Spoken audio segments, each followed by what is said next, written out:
New Zealand, composed of two main islands and a number of smaller islands. This landmass has been geographically isolated for 80 million years. The mild climate and varied topography result in a rich biodiversity, making New Zealand home to some of the rarest birds, insects, and plants in the world. One such plant is the kanika, or white tea tree. Parakeets use the leaves and bark of this tree to rid themselves of parasites. There are 1,944 known indigenous vascular plants and 523 moss species in New Zealand.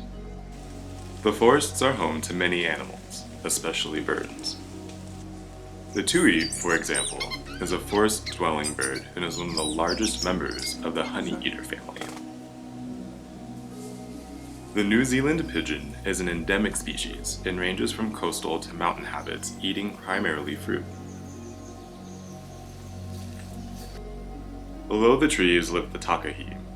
This flightless bird was thought to be extinct until it was rediscovered in 1948.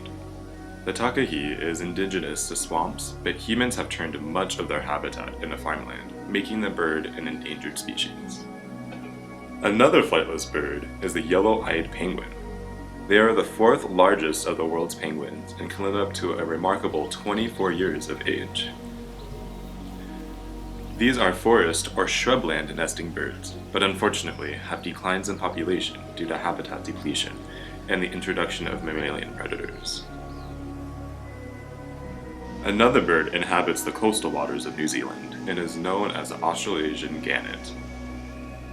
These beautiful birds have a wingspan reaching up to 2 meters in length and can dive and enter the water at speeds up to 145 kilometers.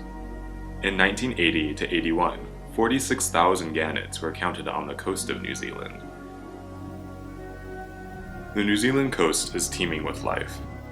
Birds are not the only creatures that live along the shore. The New Zealand fur seal inhabits the southern coast of Australia and the southern island of New Zealand. Males weigh, on average, about 126 kilograms and can grow up to be about 2 meters long. They will porpoise in and out of the water when traveling at high speeds. Fur seals were hunted greatly until the late 19th century for their thick coats. They are now protected and have recovered immensely. Not all animals need government protection, however. The European hedgehog, though adorable, had become quite the pest and preys on native fauna and insects. The first sheep was brought to the islands in the 1770s. There are now nearly 40 million sheep in New Zealand, roughly 10 for each person. New Zealand is an exotic and rare place. The vast numbers of plants and animals, along with the breathtaking scenery, make this unique set of islands a hub for scientific research. Though extraordinary, there's still work to be done in order to preserve the natural, delicate ecosystem that exists here. With the help of biologists and public support, this can be accomplished, and we can enjoy all that New Zealand has to offer for years to come.